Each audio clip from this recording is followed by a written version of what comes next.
No, so what I was telling you is this Fanta, right? Fanta has this mystery flavor. And on it says hashtag what the Fanta. And it's like got spider webs and bats. And it's black. Super black can. And the liquid inside it looks like actual motor oil. Does it taste like motor oil, Ben? I'm going to find out. It's a mystery flavor. I think you could smell it and just tell me. Yeah, but no, it tastes vaguely fruity. It's, How much of the cancer stuff is in there? cancer stuff. I thought it was diabetes stuff. I thought the non-sugar thing tricked your body and made it more insulin resistant. It also causes cancer depending on what it is. Is there any sucralose in there, Ben? Sucralose. Yes. Okay. That's some of the cancer stuff. Oh. So should I stop drinking it? Like how much cancer? Yeah, finish the bottle. You don't want to be wasteful, Ben.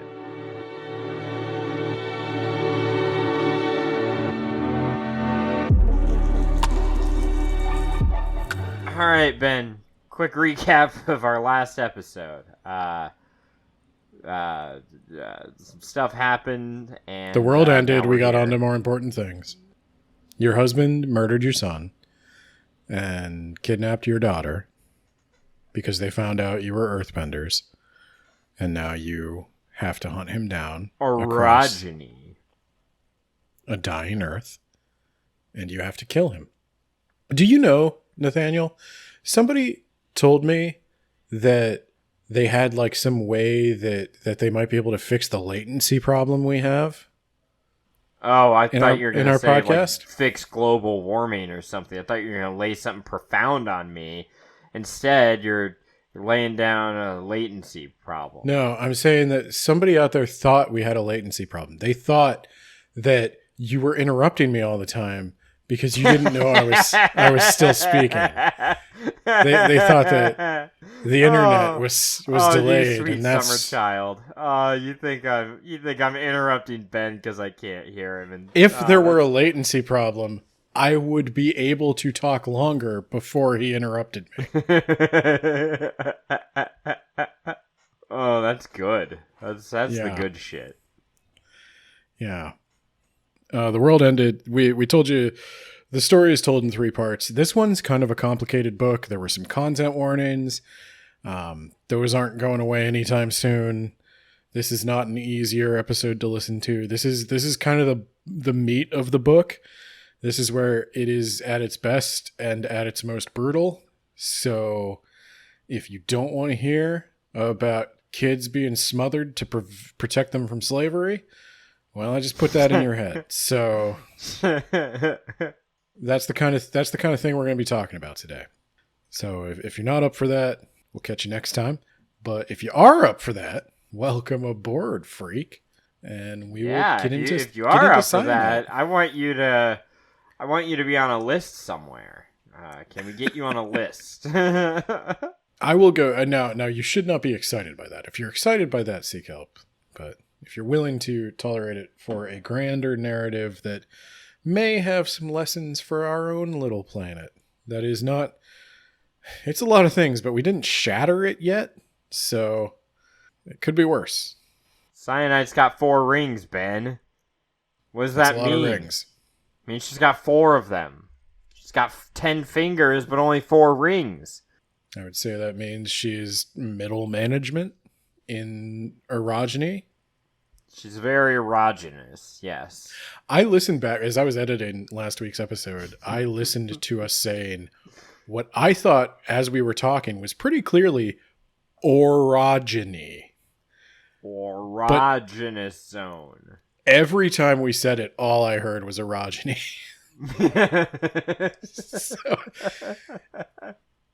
So I'm going to call it earthmancy. Geomancy. That's what they would You call called it. it earthbending last time. Earthbending, geomancy, whatever. It's, you know what it is. But yeah, orogeny is like, as you're reading it, it looks like a good made up word. It looks like a good like sci-fi And as it's term. read to you on the on the audiobook, Yeah, they go orogeny, and you're like, please, please stop saying that. And also, I'd appreciate if you quit like wiggling your butt while you said it too. Like, I know it's an audiobook, but I could hear the butt wiggle, and like it's making me uncomfortable. Please stop. No can do. So Cyanide of the Four Rings is talking to Feldspar of the More Rings. Yeah. And she's like, hey, you gotta go get by a 10-ringer, so get to work. They're having a somewhat subtle conversation on like what you can refuse, but you won't get promoted. So yeah, Which essentially makes it sound even worse. That's even worse. It could be much worse, but yeah. Essentially, we find out Cyanide is who Demaya became and who Essun used to be. And she is working for the Fulcrum now. She is moving up in the ranks. And they would like her to have a child with the only person who currently holds 10 rings. Presumably that is max rank, unless they're going to start adding toe rings. I thought you were going to say Max Powers. I was like, okay. I mean, that could be his name. I'm going to give you the only name you spelled correctly. From this day forward, your name shall be... Max Power? Dynamic, isn't it? Yeah, we meet Alabaster, who is also the guy who caused the apocalypse in the prologue, Ben. It's all coming together. It's also ironically a name because he is a very dark-skinned man. That's in the book. I'm not just saying that. Jet black. Yes.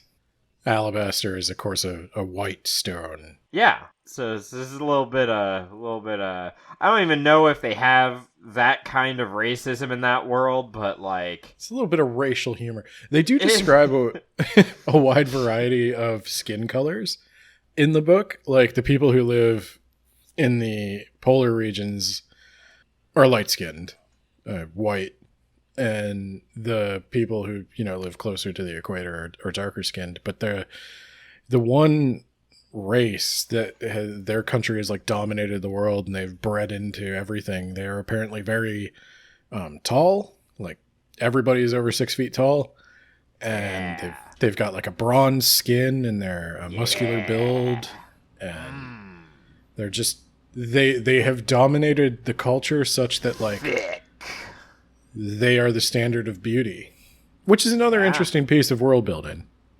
Yeah, actually that's a little weird because nothing like that would ever happen in real life. I mean, yeah, I don't know where she got that. Yeah, no, that's just that's weird, Yeah. It's quite an imagination, but this NK Jemisin, quite an imagination. I can't imagine. Like where does she come up with these things? Yeah, I mean that race is also just got genocided the fuck out of them in the prologue. Like I'm sure there are some still around, but like the ones on the equator who are like, we're over here, we're building shit where earthquakes don't happen because there aren't any plates. Yeah, they just got super volcanoed. So take that. And yeah, Alabaster's kind of a dick, and he's really not. I'm actually going to say this. I'm going to defend Alabaster. Well, don't she come? Okay, so understandably, Cyanide is not in the best mood. She's just been told you're going to have a little forced birth for our weird eugenics program. And she doesn't know what kind of person she's meeting. Guess what? The Fulcrum is pro-life, Ben. And we gotta protect all those babies that we are forcing you to have. So, like... I don't think they are. I think they kill children regularly. Yeah, that's not part of the pro-life movement, Ben. Pro-life is to give the birth, okay? After that, you're on your own. Okay. So... It's all on brand. We're getting political. You're telling me if the Fulcrum could detect some physical abnormality with the child, they would not just punch you in the gut? No, Ben, that would be cruel and unusual. They would force you to give birth to it, and then Strangle it in front of you. Yeah. Yeah. To help you build character. Yeah, you're right. The abortion was nowhere near cruel enough. Yeah, exactly. Yeah, so Alabaster's like, yeah, I'm not going on another mission, go fuck yourself. And she's like, actually, I'm gonna fuck you. And actually, the words that she said that I just said, that's pretty close to the actual written text. But she said, I'm here to fuck you. Yeah, you're missing a lot of like build up though, because like, yeah, he's in his own he's got his own entire floor, you know. He's got his own entire floor, which is very uncommon. He's a 10-ringer. Most Origins live in like dorm housing. Communal housing, yeah. Yeah, they barely get their own room. The more room you get. Yeah, but this guy has no supervision whatsoever. There's no guardian following him around. He's allowed to go unaccompanied out into the world, which is unheard of. That he can handle it by being fucking jacked, Ben. He's also quite a bit older than Cyanite. He's in his 40s, whereas Cyanite is, I hope, 20. Well, guess what, Ben? That's okay. Men, their age doesn't matter nearly as much for the whole birthing thing, so we got is that covered. True? I've never been clear on that. It does matter. It does not matter as much as the woman's. I mean, we're not going to die giving birth, I guess. So yeah, there's that factor to age. But like, I had to think like, you know, the data gets corrupted over time. Yeah, no, definitely in like your 50s, like stuff starts to not be. The DNA starts to be less, let's say, complete and useful. You might be missing some key features of the latest patch. So he answers the door and he's threatening to just kill the person who's knocking because he's said he did not want to be disturbed. And they sent him to Cyanite, to sex him up. And he doesn't really want to, like, at all. And he tells her, you know, club. You're not allowed to refuse, but I'm allowed to refuse. So if you don't want to do this, we can just call it. And he's kind of hopeful that she'll call it. Why, am I not attractive enough, Ben? You're just walking into that one, aren't you? You know what, Nate? It's too easy. It's just like easy. Me. Hey-ho. Oh, please stop wiggling. No can do. So, but she realizes that if this doesn't happen, her political career is done, Ben. It's not necessarily done, but they're just going to pair her with somebody else. Like, either way, she doesn't get out of this. Who will be a less tender lover. Who will not have 10 rings, that's for sure. Yeah. Producing a child that could be that baby. powerful would be an advantage to her career, she thinks. Look, she's looking for that 5th ring. Because once you get 5 rings, you can start turning down loser jobs, and you can start going outside on your own. Once you get 5 rings, that's a whole fist. And then you can just punch Feldspar in her old stupid face. But no, that's so eventually he agrees, and they have unsatisfying, unsexy dispassionate sex I've ever heard in my entire fucking life. Yeah.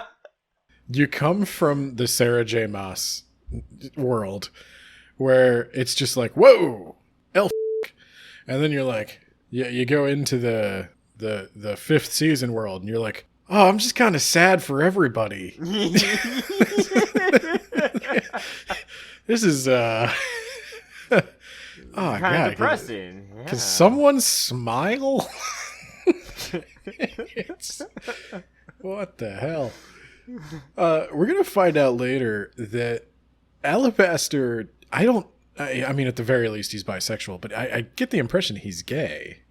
I also got the impression he was gay. So, yeah, he's genuinely not into this. And But yet maybe he he's keeps bi, 'cause- making kids.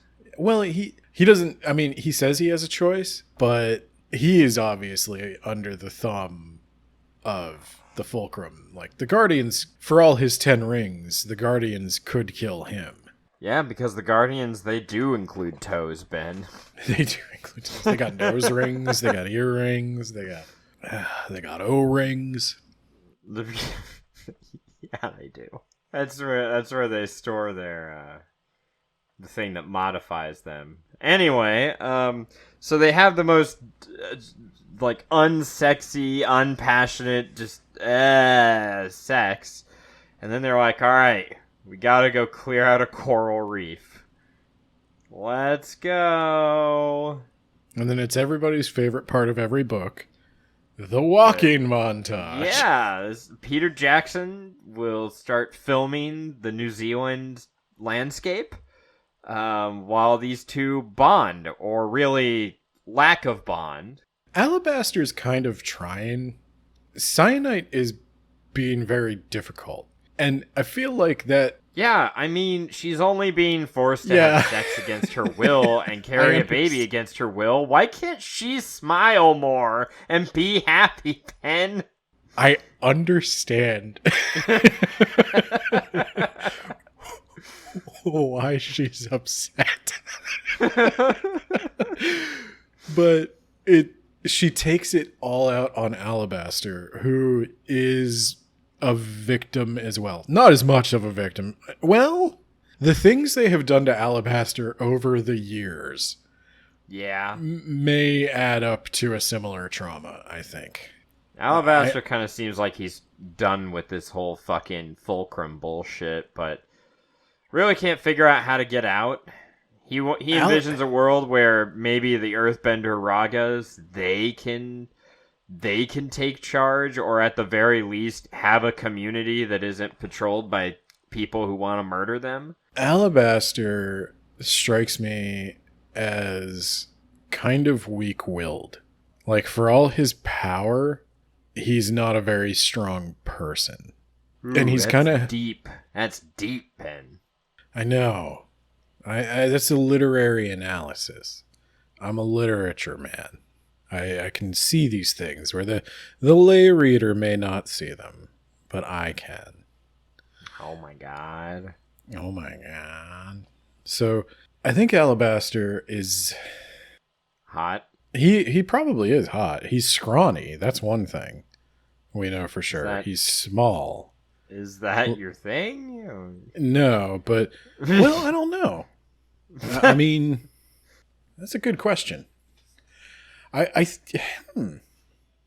don't know. So I told you I was reading those Korean romance comics, and I gotta tell you, I think I like a broad chest.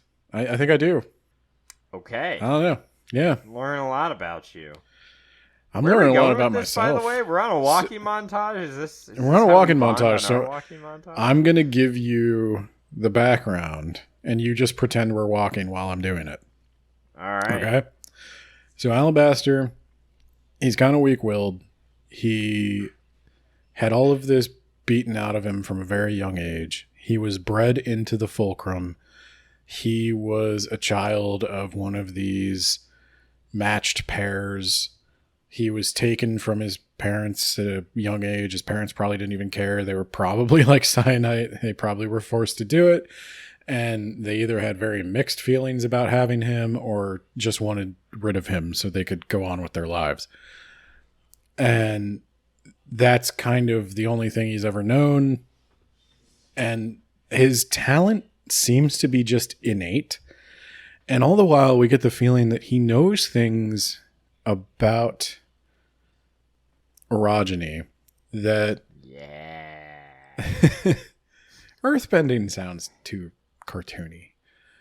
So he knows things about orogeny that no one else knows. That even the... Yeah, he's referenced tablets that have not been seen. It's like if you're talking about, I'm like, well, that's not on the 10 Commandments, and you're like, well, yeah, it's in the 20 Commandments, the other 2 tablets that Moses had. And I'm like, wait, hold on, what? All pay heed! The Lord Jehovah, has given unto you these 15, 10 commandments for all to obey. So all throughout the book, they're referencing these stone lore tablets that tell you what you need to do to survive a season.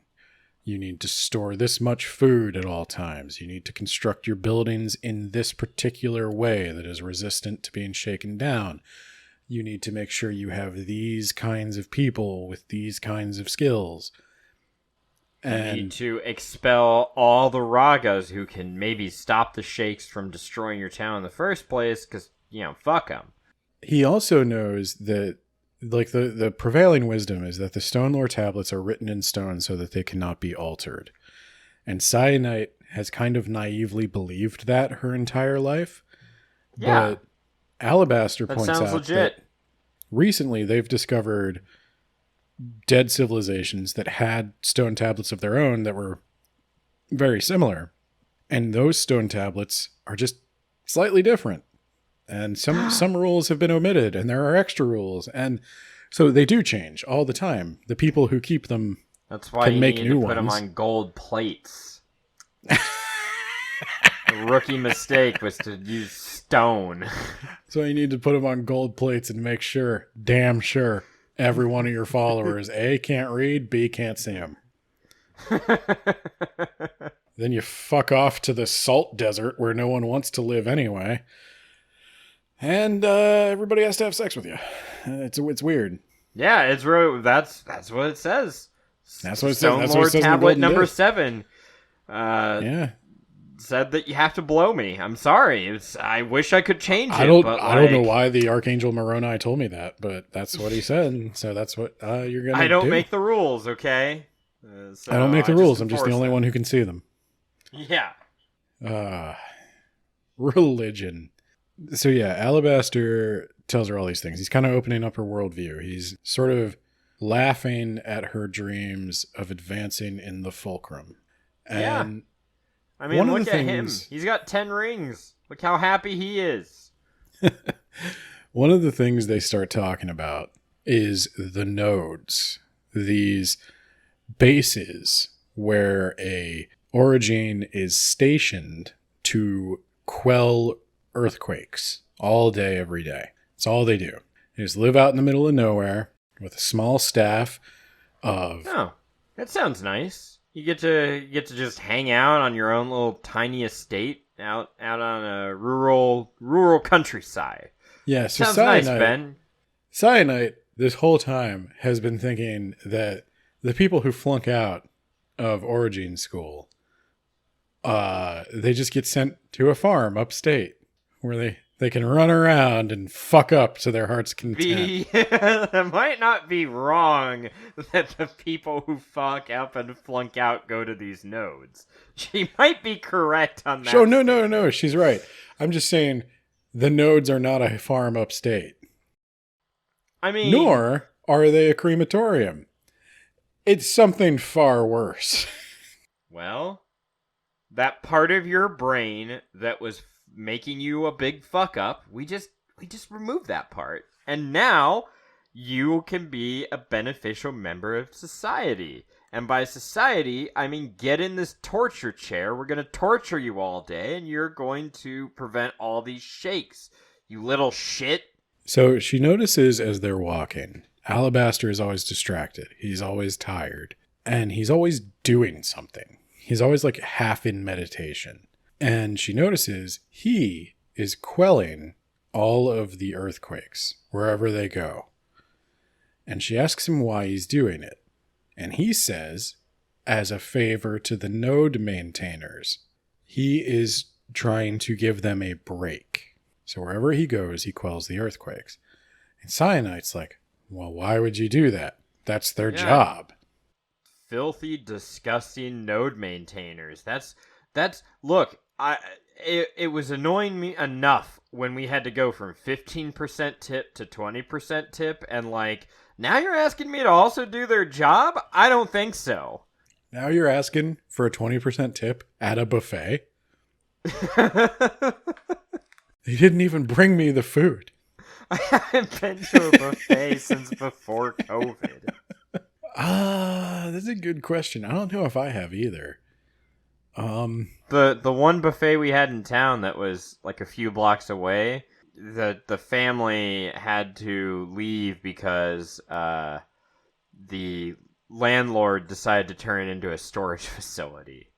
And they were like, well, we don't want to move our restaurant to a different place. I guess we're just retired now. Bye. Okay, it's like if I go in to this coffee shop down the street from me, and I buy a can of their iced coffee, like they make it and can it themselves. So I buy a can. It's already pre-made. They don't do anything for me. And then it still asks for a tip for the barista. Do I tip in that scenario? Is anyone looking? That is an important question. But let's say they are. Let's say they are. You got to make a statement with this.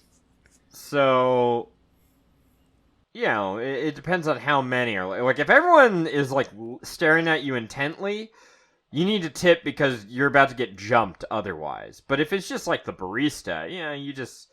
You go to click the green button and, your finger slipped and you hit the red button. Oh, my bad. Yeah, and I don't have cash on me, so I'll go get some from the car. And you can't spit in it. It's a sealed can. Frankly, you don't deserve it. Bye. Yeah. I'm kidding. Tip your baristas, people. Don't. I'm not going to tip them anymore because they unionized, Ben. And according to the Starbucks guy, the CEO... unionization has caused a decline in profits, and it's all the Democrat cities' fault, aka most of the cities in the country. All the cities. The cities. I don't think your target demographic is Farmer Joe out there, but okay. Yeah, I don't know too many red cities. Yeah. Who the fuck does this Starbucks guy think is hanging out in Starbucks? They do get a lot of cops, though. If you sell a donut, man, the cops are just right there. It's funny how that works out, right? This is weird. So let's recalibrate. We're talking about the coffee shop scenario. So I'm going to recalibrate the coffee shop scenario a little bit. So now, would you tip if the barista had been lobotomized and strapped to a chair and forced to do nothing but brew that iced coffee, which they then canned? Well, I know that if I tip, it's just gonna go right to the torturers who are attending to the lobotomized person. In this case, the tip goes to a fund which buys the barista a gun. 30 seconds of painlessness. Oh, okay. I thought you were going to say that like the barista will get 30 seconds of painlessness, and if they get enough painlessness, they will find a way to use their powers to kill all of their torturers. I guess I could donate to that. Yeah, and so that's what Alabaster kind of says to Cyanide, is like, oh, you think you could just walk through here without tipping? Well, that just means you've never been to a Starbucks. So we're going to take you there. Yeah, we're going to stop there. And there's like 400 of them, so it's going to be real easy. And then one day they're walking and they're on a bridge. And bridges are rare, what with the shattered earth and all. But this one's pretty stable, and it's maintained by several overlapping nodes. So it's really not at risk of, oh my god, there's a massive volcano brewing right underneath it right this very second. And so Alabaster does a thing to stop this volcano that just suddenly popped up with absolutely no forewarning, no signs. It just sort of materialized out of thin earth. And see what you did there. He grabs her brain and drags her into the stone with him and uses or uses her powers to augment his own against her very will. A thing that is supposed to be impossible. See, when two origins attempt to work together, they should cancel each other out. The dominant one should just take over. You should not be able to multiply your powers. But he can do that somehow. As we know, Alabaster is a tender lover, so... He's not, though. The opposite, really. He's a disinterested lover who is hoping this is over quickly. That's close enough. Okay. Again, Nate, please stop walking face first into these. So he is able to stop the shake, and they both realize that this is not a natural phenomenon. What? Another origin caused this. I bet it's cracked. Fucking idiot. What? Oh. I bet it's cracked. I thought, for a second, I thought you meant the magazine. Yeah. Top 10 reasons you're about to die. Number 1, I'm setting off a volcano. Number 2, sucralose. We go to the node. There's a lobotomized person. They're like, oh my god, everyone here is dead because the lobotomized person used their powers to kill their aggressors. Yeah, and so nothing of value is lost. This is the one scene in the book where I will tell you, I think she just maybe kept trying to think of like, how do I make it worse? Then she cracked open a copy of the Poppy War and was like, yes, yes, I bet I could top that.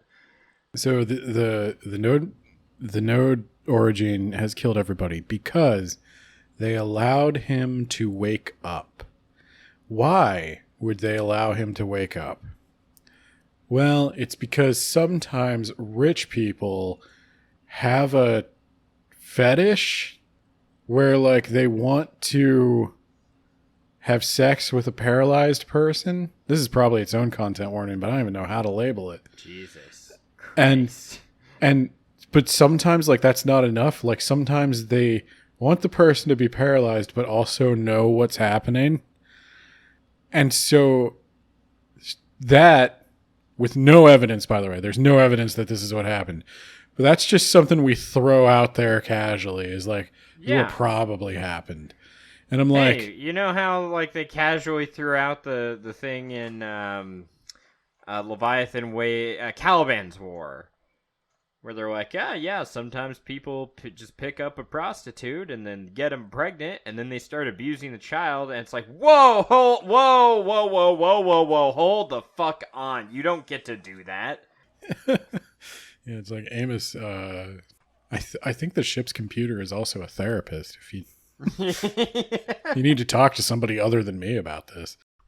You do, by the way. You do need to talk to someone other than me. Yeah, so that happens. They find that. So that's a whole detour. Oh, and by the way, it's Alabaster's kid in the spirit of how could it be worse? Alabaster's children are the node maintainers. I don't know why. I guess maybe they can't handle like the power. Handle their raw power, Ben. Yeah. Why do we keep doing it then? I don't know. I guess. Well, we need more nodes. You know, we couldn't meet our quota of children who fucked up the training, so we had to make some more to fill in the gaps. Like, I understand the practicality of why you would want to make more. Why? Why would you not just station someone there who was conscious? Oh, well, because, I don't know, then you had to put up with them. Okay, I bow to your logic, Ben. I can see how that's just the worst thing ever. And did you meet Cracked? Did you meet Crack?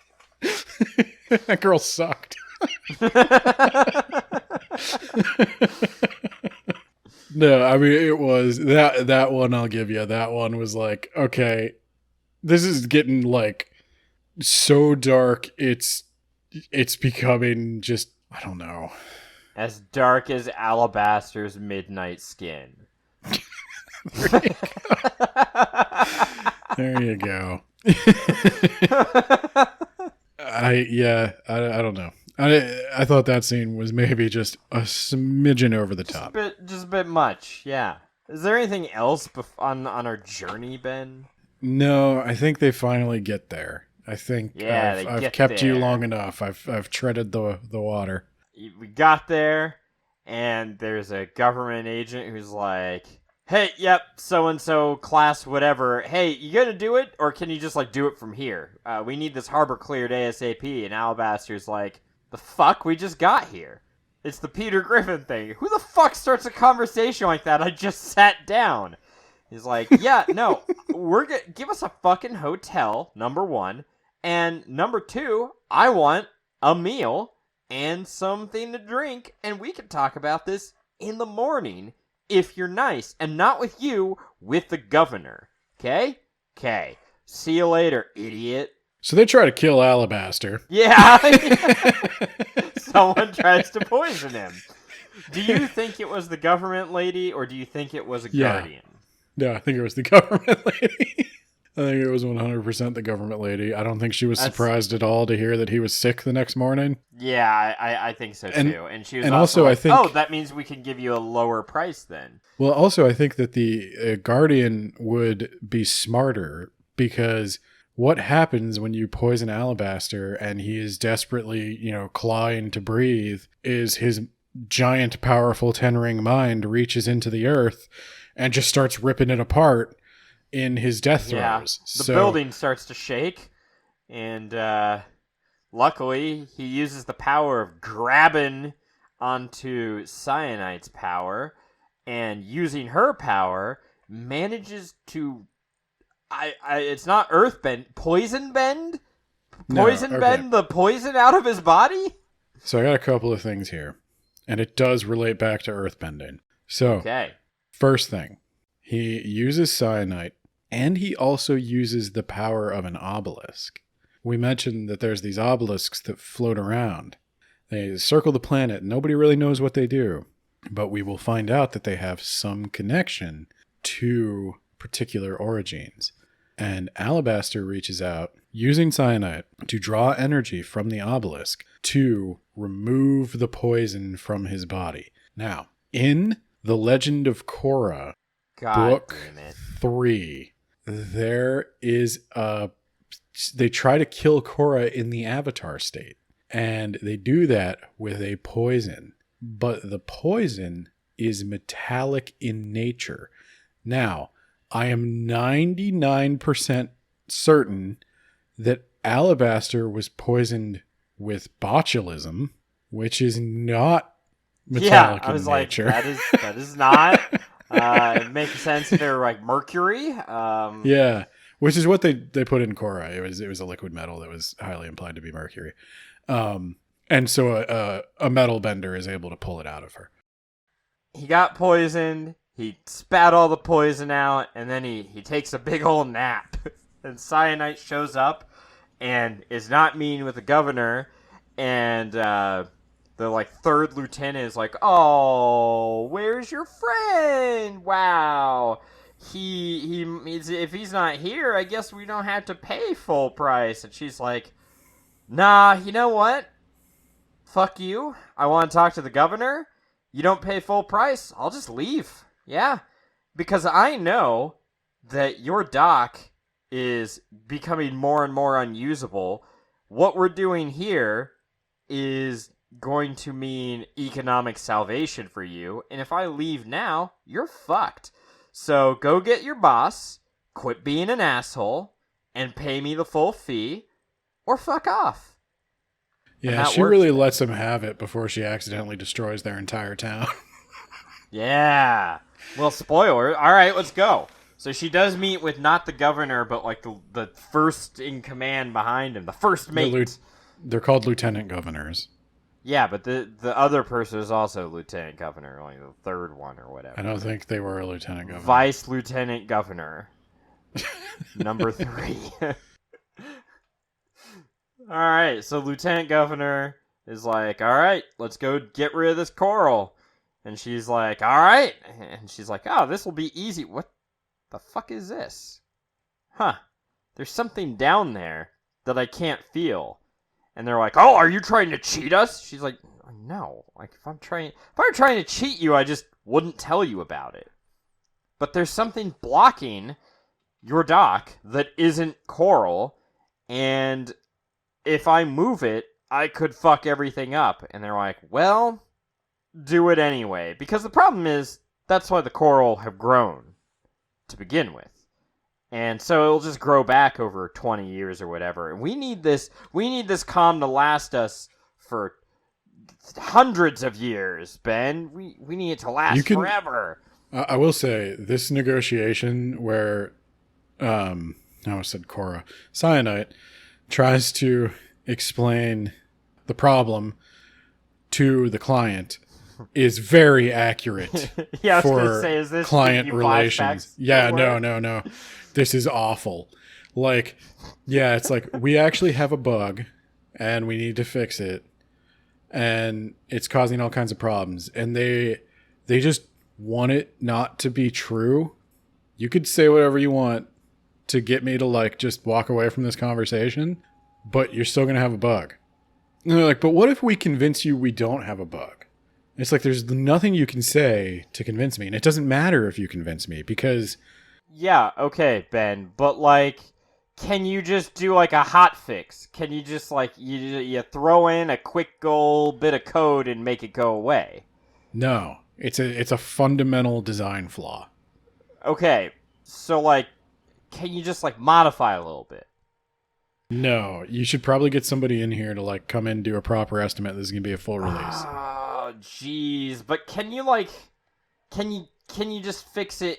Like, if we give you a few days, can you just fix it with the money we already paid? Okay, I can try it, but if I screw this up, it's going to kill every man, woman, and child in this town. Well, that's a risk I'm willing to take. Who's with me, everyone? We should go consult the governor, whose job it is to make this decision, but, like, he's really busy, so, like, yeah, I'll make that decision. They really do, like, hard sell this fix. Like, they have a moment to think about it, but they're like, no, if we don't fix it right now, and I got another meeting at 2, if we don't fix it right now, I got a hard stop at 2, by the way. Like, I don't know. I don't know. Yeah, what's even the point of living anymore, right?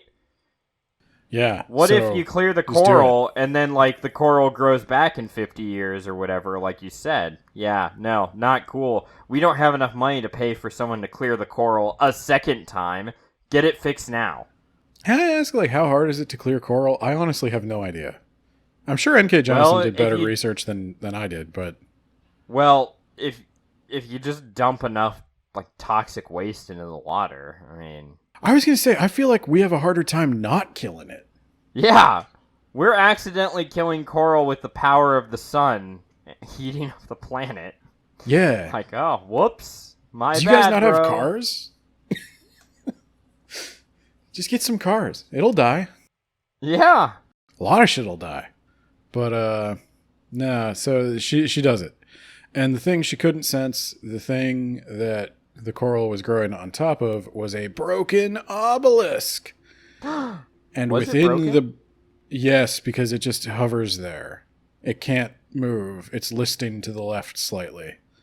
Ah, that's right. I do remember that. And when she does that, it also causes a mass displacement of water to, you know, tsunami the shit out of the town. Yeah. Well, the obelisk hangs there for a little bit in relative peace. Like a couple of days. She and Alabaster... Hey, this is much better. Now we can use the dock. Thanks. I don't care that there's this weird, ominous alien technology here. Like, we got our shipping back. On top of the ominous alien technology, there is also an actual alien body visible from within it. This isn't like that Blink-182 disclosure shit we've been seeing in the news with non-human biologicals. This is an actual dead fucking alien sitting in that obelisk. and everyone can see it. Now, this is Yeah, awesome. but the important news here is that we can finally receive shipping again. So, we did it! Yeah! And for 3 days, everyone's Amazon packages arrived on time. But then a guardian showed up to try to kill whoever raised the obelisk. He's pretty sure that it was Alabaster. To be fair, that's a reasonable assumption. But it turns He's out it was like- cyanide. And Yeah, then the she's guardian- like, hey, thank you very much. I was the one who did that. And he looks at her, and he smiles. He's like, oh, really? Oh, okay. Pulls out he a takes knife. his shirt off. Takes his shirt off. It's very important that every guardian, when they fight, they get half nude. Because their skin does something to you. If you're an origin It and you makes touch you a guardian. shake your body apart. Yeah. Yeah, it turns the orogeny in. Yeah. Inward. There's You just could no say good. that. Yeah, there's just With a no straight face. no good way to do this. It makes your innie an outie and your outie an innie, and that tears you apart at the seams. And He so he's doesn't gonna even do do that. that though, because he throws a knife. Well, he throws a knife, takes out Alabaster, and then he's So much for the blocking. fucking 10 rings, you fucking loser. Alabaster's not a he's. I want to say he's a lover, not a fighter, but he's not even really that. He's just kind of like he's broken. Alabaster is just a broken man. Yeah, Life it really is does look like this is gonna be like an anime fight, and then it's like, and they're down. yeah. No, Alabaster. Life has taken a lot from him, and you can't really expect any more. So Gonna continue to take from him. Cyanide, though, reaches for the obelisk, the forbidden power one is not meant to channel, and she accidentally starts something of a volcano. Whoopsie doodle. Hey, you win some, you lose some. Sometimes you accidentally nuke a town. My bad. Just as Cyanide and Alabaster are about to be consumed by the lava, not unlike Avatar Roku, a stone eater, one of the ones that can like swim through the ground, pops up and grabs them and swims them out into the middle of the ocean where there's a hidden island full And with a she's lot like- of fun polyamorous pirates. Yeah. Islands are apparently death traps, but this one's fine because the leader of the polyamorous pirates is a Raga, and we get to hear about.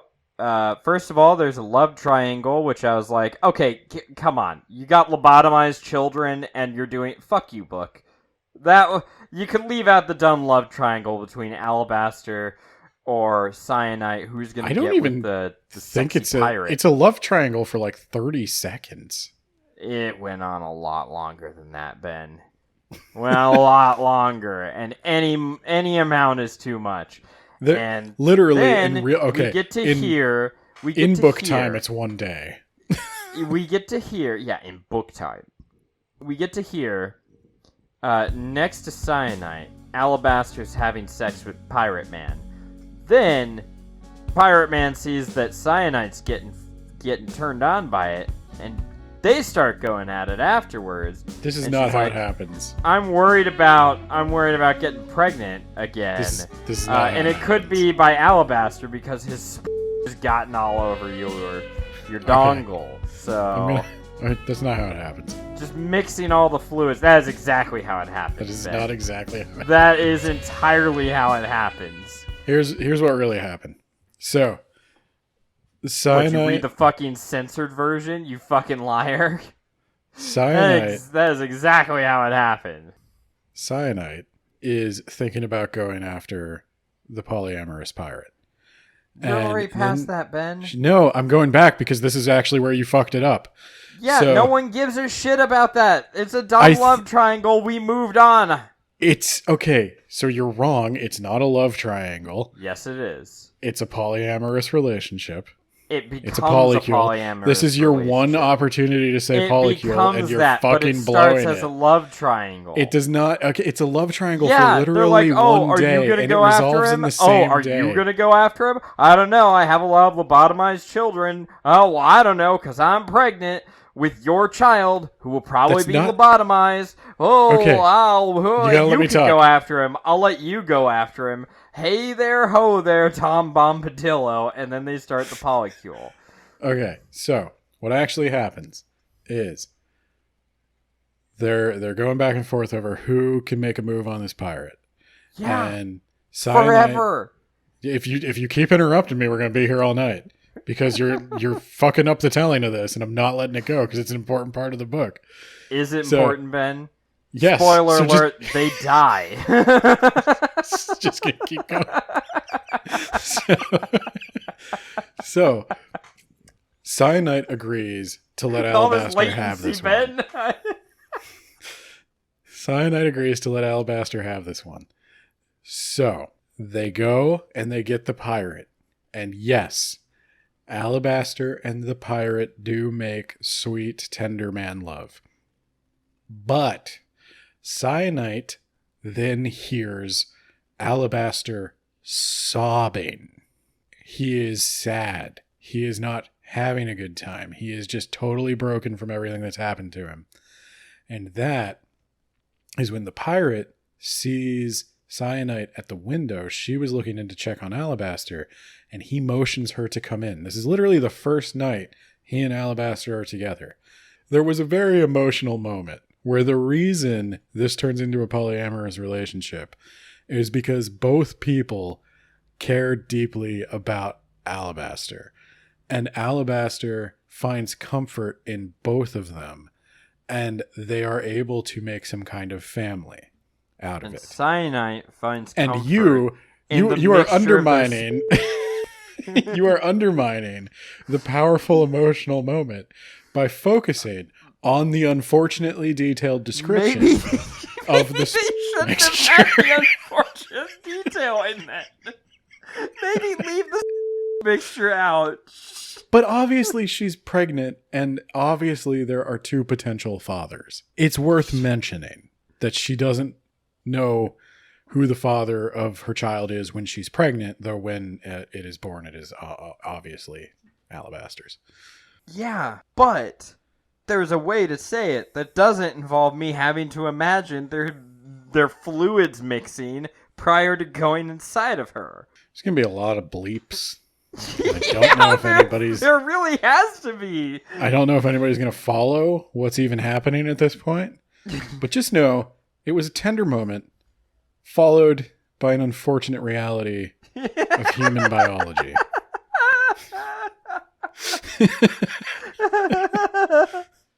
All right. And Nate is content to undermine the most powerful relationship in the book just to have his moment. One of your friends brings red Kool-Aid, and one of your friends brings blue Kool-Aid, and then they just kind of mix it together, and you drink purple Kool-Aid. There you go, Ben. Okay. I mean, that's fine. All right, so they're pirates. They do the whole pirating thing, and then Cyanide is not a very affectionate mother. I'm not that is- surprised. Yeah, Alabaster is the one predominantly raising the child. He plays with it. He reads to it. He takes care of it. And Cyanide wants to go pirating. She wants to get off this fucking island. And it's not that she doesn't love the child. It's just that she did not want the child. But Alabaster is content to play house. He wants nothing more than to just settle down, to raise his child, and to have this be their life, and to be left alone by the rest of the world. But Cyanide thirsts for adventure. Yeah. Why do you want to go on this pirate raid when you could just stay here on this island? Again, dick. There's also a lot of descriptions of their three-way sex. Yes, I know. Enjoy that. And so they go out a raiding, and she takes out some ships for him. And then she sees that volcano. And she's like, holy shit, I can't believe they just left this volcano, like, open. Like, this is really bad. Why would they do this? And she seals up the volcano, but she thinks she sees a guy. Then she realizes that's why they do this. What if she wasn't a good person and just didn't give a shit and just wanted the volcano to trigger a season? What if they were dead? Because I think they were saying, like, they'll think that we're dead and also they'll never stop hunting us. And I was like, I feel like those are mutually exclusive things. It's the old Littlefinger thing, I think, of, okay, if it's a 9-year winter, I guess there'll just be fewer peasants. The humanist government is going to be just fine no matter what happens. They're prepared for... Yeah, no matter what happens. It was their hubris that finally did them in. So, yeah, that's how the Guardians know they're on that island. Let's go get them. Well, we did forget to mention... Okay. There's one thing I wanted to mention, that the Stone Eater that saved them and initially brought them to the island, specifically that Stone Eater did that to protect Alabaster. For some reason we will not fully understand in this book, the Stone Eater will not let Alabaster die. And that includes rescuing him perhaps against his will. So the Guardians are coming over. They've got cannons. This new technology. And Alabaster, he's using his earthbending. He's doing a good job at defending the island. They're doing everything they can to stop the ships, but the fight starts to go against them. And also, I think Alabaster's injured, and the Stone Eater comes and just grabs him. Takes him away. And as he is sinking into the earth, he demands of Cyanite, save our child at all costs. I think save from being captured. No. He's like, he wants her to save the child at all costs. Pretty sure he said don't let them get him. Yeah, he didn't mean smother him. Yeah, you should have been more specific. I did your job for you, asshole. Maybe the Stone Eater should have got the child too, you dick. Well, but what was she's I supposed fine. To do? She gets away, though. Yeah, you don't know if that would have worked with more than one person. You could have waited 5 seconds to see. Yeah. Maybe. Hey. No backseat quarterbacking, okay? You weren't there. Well, you were being dragged into the earth by a Stone Eater. Which I could have been dragged into the earth by a Stone Eater, but I couldn't. So I did what I had to do, okay? Our pirate boy toy, he died pretty quickly. He got orogenied into his body. A Guardian touched him and he started shaking his body apart. It was fucking horrific, is what I'm trying to tell you. I saw our lover literally rip his body from the inside out. I got all of his blood and guts all over my fucking face. I had the child in my hand, and then comes my Guardian torture daddy, Shafa, who's like, I need that child. And I was just pissed off. I was like, fuck you. Fuck you, go fuck yourself. And he's like, you're not supposed to ever say no to me. So I said no, and then I fucking nuked everyone and also smothered our child. So, I have an honest question for you, Nathaniel. What do you think of that scene? Do you think she was a little premature in smothering the child? Maybe. I don't know how she survived, though. So I don't know if the child could have survived. Yeah. I'm also going to give her the benefit of the doubt because she wasn't in the most rational thinking space. So this is an important part of the book that I don't know what to feel about, and I think it complicates Essun's entire journey to avenge her son. So I think Essun, put in the same situation on the ship. Now, this is of course an older woman with much more life experience. She would not have smothered the kid, because what happens is the Guardian approaches and she as soon as the guardian approaches, she starts putting her hand over the child's mouth. And when the guardian says, "You never say no to me," she smothers the kid. And I don't think she wanted to kill the child by any means, but the book raises the question of her bond with the child. And I think cyanide may have totally snapped. Oh yeah, this is the event that kills Cyanite, and Yeah. Essun comes out And of you those can't- ashes. Like, I want to be clear. I'm not trying to judge cyanide because she is in an impossible situation and no one can ever know what they would do, and no one can ever know what the right decision was, because cyanide certainly didn't intend on surviving. She intended to kill the child and then kill herself. And But everyone in a 5 Yeah. foot radius. Or 5 Yeah, mile she- radius, not 5 foot. She was planning to nuke this whole fleet, and she wanted to give the child a relatively merciful death rather than like drowning or something. Lava, baking. Yeah. But we will find out, when Essun is in the geode, when she finally gets to the last part of her journey for this book, she will meet Alabaster again. After Alabaster has destroyed the world, and in the process, he's basically killed himself. He's dying quite rapidly, and the only person he wants to talk to is Essun. He tells her that he understands intellectually why she did what she did, but he will never forgive her. And I thought, like, this is one of the moments that justifies some of the misery in the book, because these are like complicated, powerful emotions, and I don't know who I agree with, because you spend so much time with Essun, you see that she has become a mother, like a very caring mother, and that's almost her defining She had characteristic. kids that she actually wanted. And That's a big family part that of she it, wanted. yeah. Yeah. And she just, I do think she loved Uche in a way that she couldn't love Alabaster's kid. Oh, I was going to say, counterpoint, maybe she's not avenging Uche, she's just trying to avenge Nasun, because daughters are inherently superior.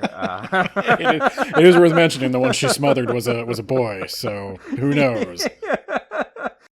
But I think it's, I really didn't know, because like I kind of understood both people. Like, I understood Alabaster. I know how. I don't think, that's not something you could come back from. I don't think I could ever forgive somebody. And I'm interested. I know this is like your least favorite thing to think about, but Yeah. I guess I'm a childless person. You're a child endowed person. So I don't know. Because I would think, like, if it were my kid, I would gamble on the 0.001% chance that somehow the kid lives. Always, I think. I would rather not be directly killing them. Yeah. I think if the volcano just turns us all to ash, yeah. that do my beats- best. Yeah, I'd do my best, but that kid's not dying before me. I don't know if I could do that. But I do know in the past, like, that is, in the past and probably the present, unfortunately, you do hear about women with children in hopeless situations where they know the pain of living is now greater than the pain of dying, and you got seconds to make a choice before, like, the raiders come in and fuck everything Yeah. up. So, yeah, it's really impossible. I don't know. This is one of the... Oh, sorry, go on. I was going to say, this is one of the very few, and these are kind of my final thoughts, but this is one of the very few books that presented me with a moral conundrum where I was like, yeah, Jesus, I'm just glad that's not me. Yeah. I don't know what you do with that. Yeah, I think that speaks to the writing, that you can understand both characters and that there isn't a right or wrong answer in this situation. Yeah, but that's why I really wanted to point out the nature of the polycule, that they did all care for each other as a polyamorous relationship, because that is even that. They had a you know? nice little family going. I just wish I heard less about the and more about the family. I understand. I understand it's gross, but I'm a monogamy dude, I guess. I don't understand. Monogamy. I'm a monogamy dude, you know? But I don't understand polyamory on like an instinctive level. That's just not how I'm wired. I understand it's a choice that consenting adults can make and should have the right to make. And sometimes people can do it and they just won't shut up about it, and you're like, uh-huh. And they're trying to make themselves look like morally superior, but really, they don't want any sort of polycule. They just want to be able to date multiple women, and all of them are monogamous. Again, going back to our last episode with that one douche who says that he could see color when he heard music. So it's all tying together, Ben. Anyway, I have not personally known many polyamorous people. So a lot of the exposure I get to healthy polyamorous relationships is through books or through stories people tell online about their experiences. And I've read books where it's like, okay, that's nice. I mean, it doesn't ruin the book for me or anything, but I still don't quite feel it, you know? It's just not as easy for me to relate to. would it help if I wrote about their Would that it would really help if more? you'd stop talking about it. That would be ideal. But I will say, to Jemison's credit, extreme credit, I get this relationship. I understand. No, I would say that. I understand the connections these three have to each other, and I understand what they had as a family. I totally was able to relate to that, and it is a little bit of a foreign concept to me, but I was still able to like see it through their eyes, and that is, I think that's speaks to really good writing, I would say. Especially when they did not have any sort of family before, because they're all orphans, basically. Yeah, like the structures of the world just don't include them or work for them, and so they just make their own, and it's right for them. It was beautiful until it ended in a volcano. Quote on the book cover. I think that's fair. Do you have final thoughts you want to give, or do you want to move on to a rubric? The book ends on a cliffhanger when Alabaster's like, have you heard about a moon? Dun dun dun! The end.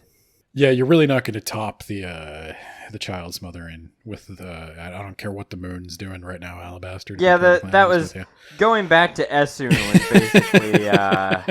That's just the epilogue. We're wrapping it up. Yeah. Have you heard about a moon? We're putting together a team. Nick Fury shows up at the end. All right, yeah, let's go on to the rubric, Ben. This rubric, buddy. Oh, blog.words about books.ninja. I put the rubric, it's the first link on the right now. Oh my god. I did that for you guys because Nate keeps trying. It just hurts me when Nate tries to tell you where to find it. I don't see it. Podcast, Discord, Instagram, contact us, buy the books. Did I say on the right? Yeah, but my window was at half mass, so. Okay, well, if you can't find the rubric, I don't care. Oh, God. All right, Ben. Lay it on me thick and mix it with some other stuff. Will what do. What would you give for the content and ideas? Well, you're going to hate me, but I gave it a 5. I also gave it a 5, Ben. But I will hate you for it, yes. The world building is excellent. I think I covered this a little bit in the previous episode. I think there is a tendency to congratulate somebody on their world building when their world building is not, in fact, amazing. And or this is not one when of those it's cases. just the world. they Yeah. world build and they don't tell a story. Yeah, NK Jemisin has this world. She makes it feel lived in. I'm very curious to know more about it. And my curiosity about the world is the only thing that kept me going. Like, the ideas here are so powerful that if they weren't there, this book is just a miserable slog. But it propped everything up. Okay, I would agree with all that. I thought it was very well put together, very strong book. I felt like it was very original. I felt like it all made sense. Like you said, it's miserable, but it's not miserable to be miserable. It's miserable because this is kind of the consequences of how the world is set up. Yeah, and there are a lot of, I don't know if there are intentional allegories to things in our world, our first world, not the secondary world, but there are certainly references to a lot of things. Sometimes they verge on out of place, but I understand where she's going with some of this, and I understand why this is a misery she felt she needed to share. So, organizational structure. What are you going to give it? You're probably not going to like this. I gave it a 3 because I definitely feel like there were times where the pacing was off. I don't hate a 3. I gave it a 4. For the same, like, it can't be a 5 because you're right. There are, like any book, divided by perspectives that are supposed to be happening kind of at the same time, even though these are 3 different points in a person's history. There are things that Demaya can't get to before Cyanite gets to, or it spoils the surprise. There are things that Cyanite can't get to, or that Essun can't talk about, that she should be talking about, because we don't know that happened to Cyanite yet. So there's a lot of like, oh yeah, I'm really getting into the story. Oh, it's an Essun chapter. Yeah. Okay. Yeah. This is like the Star Wars books. All right, so now that we're done with the plot, Lando's gonna walk in a jungle for 2 weeks. Oh, Yeah. okay, cool. So that's why I said pacing was it's a little too slow in places where I feel like that wasn't intended. No, I think that's a valid take. I would say for me, I can see the 3. I bumped it back up to a 4 because I think the end tied together pretty strong. The only thing that would have been a little bit stronger, I mean, I guess like Demaya's story ends in part 1, Cyanite's story ends in part 2, and Essun takes over full force in part 3. There was like a symmetry to it, all that I really liked. I felt like it tied together pretty neat, but it was just a little too ambitious. But I don't think Essun takes over in part 3. I think the story is really still about cyanite. cyanite. Yeah, there's a lot of cyanite. cyanite. In fact, the big finale is cyanite, where she smothers her child and nukes the island. And then You're right. Essun is just kind of like, and now we're wrapping up and setting up for the next book, which involves a moon. Maybe it's going to be like Majora's Mask, where they throw the moon at the planet. You're right. I also felt the drag too. I will say, like, the curiosity kept me going, but one of the challenges of that is like I'm solving the mysteries a lot quicker than the protagonists. Like, I even got a little sick of Cyanite not getting what Alabaster was doing during their whole walking journey. And I mean, I guess we should say that alien in the obelisk talked to Cyanite when she accidentally activated it against the Guardian the first time. My bad. I feel like the Stone Eater stuff, we're going to talk about this maybe, but I'm going to read book 2. I don't know if we're going to do that as like a series on the podcast, or maybe we'll do like a catch-up episode later. We'll see. Because I know this wasn't your thing. We'll get to that. But use of language. Let's just move on real quick. All right. I'm torn, Ben, because I want to give it a 5, because it did have a lot of like unique language that felt very appropriate to the world. But you said a 5 as if like everything is written in poetry, which means this would have to be a 4. I said a 5 is author exhibits a strong command of language, word choice is especially satisfying or resonant. Yeah, but you said in the previous episode that a 5 was like... Yeah, no, I'm giving it a 5. So I'll Okay, tell you well, in that case, I will give it a 5. I think she... That's what I was torn on. There's very few authors that can invent convincing new language. I can count on one hand the number of authors I think do it well, and Jemisin is one of them. Chaumaturgy. Frank Herbert is not one of them. Yeah, Frank. I want to say he tries, but I don't know if he does. I think there is a point where he just stops trying. Yeah, it strikes me as something he's not interested in. Whereas Jemisin is, she clearly thought about it, put a lot of research into it. It shows. I appreciate it. It helps make the world feel lived in. So I think this has earned a 5. So here we go. I'll agree. Here's the fireworks.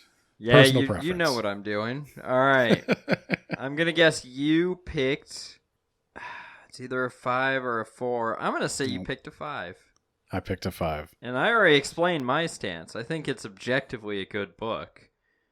But I have to give it a 2 for personal preference. I dislike the book, but I understand its appeal to others. It's like the very definition of a 2 is how I feel about it. Get why other people like it. I get that there's a lot here that's really good. That's why I gave it so high of scores on like content and ideas, use of language. Personal preference, I just, it's not my thing. No, and that makes sense. And like I said, I don't think, we give content warnings for a reason. I do understand that sometimes it's not worth doing psychological harm to yourself just to read a good book. Totally reasonable. And I get it. And I respect it. I went with a 5 simply because I am not a man who is easy to make feel feelings. But I felt feelings. No, in all seriousness, like I said, helping me see things and appreciate things like the polyamorous relationship. I mean, there was good mixed in with the bad. And I don't think if the characters had an easier life, it would have had the same impact on me. So, no, I really liked it. It made me think about a lot of things differently than I normally would have, and I thought it was an important book for that reason. But, yeah, when we get to the recommendation strength, I'll give you a spoiler. It's a 4 for me because it is a strong recommendation. I think this is a really solid book. I can't give it a 5 for a recommendation because... It's got content in it that is just going to just be a hard pass for so many people. General audiences, I also would give it a 4. I would say genre fans would like it, and some people who aren't genre fans would like it. But yeah, you can't give it a 5 because there's enough material in there that people are not going to want to engage with. It is a lot of times a fucking bummer. And I'll put it some to people... You this way, like if you were somebody who had ever lost a child, hard no. Yeah, somebody who ever knew. Absolutely avoid this book if that's the case. Yeah, I mean, like there are just certain life experiences that make this book not enjoyable at all. So I understand. But yeah, so I think totaling it up, we're going to come out pretty close. I mean, mine's going to be higher, but 90 out of 100 for me. I got 74. This is probably close to a perfect score as I am ever likely to get. I may wind up eating those words one day, and I hope I do. But this is probably going to be my book of the year, the way we're going right now. I mean, unless you let me include Hunt for the Skinwalker, I guess maybe I could bump. Nope. I thought you were going to go with God Emperor. No, I like this better than God Emperor of Dune. Honestly, honest to the God Emperor. I might enjoy this. I don't know if I enjoy this series as much as I enjoy Dune, because Dune is more enjoyable. Whereas this book is just like, fuck. But like, again, it made me feel feelings. And as you have said many times, I am a robot who no-sells everything. So there you have it. There you have it. Well, look for this at the end of the year awards to win our bookie. Is that that's stupid? We're calling it the look- Wabbies. The Wabbies, they're perfect. I actually like that a lot better. It'll win a Wabby, which is just as important as an Oscar, possibly Objectively. more so. Yeah. And, It's more important to me. And we'll put NK Jemisin's name up there on the trophy, and then we'll take a picture with it and send it to her. So yeah, with that, I think we're going to wrap it up. As always, I have to mention that we have a Patreon at patreon.com/WABpod. And there is a tier on that Patreon. It is called the Yacht Plan tier, in homage to our mentor, Cecil H.H. Mills, who encourages us all to con people out of their money. So, the people contributing at that frankly ludicrous tier are John Bierce, author of the Mage Errant series. John also has a Patreon where you can check out his short stories and vote on which short story he will release next. We have Jamie Walker. Jamie Walker has not given me a project to shout out, so I will simply say, hello, Jamie. Then we have the other Jamie, the Gravy Jamie, of the If You Want the Gravy movie blog. We already teased his icy cereal review.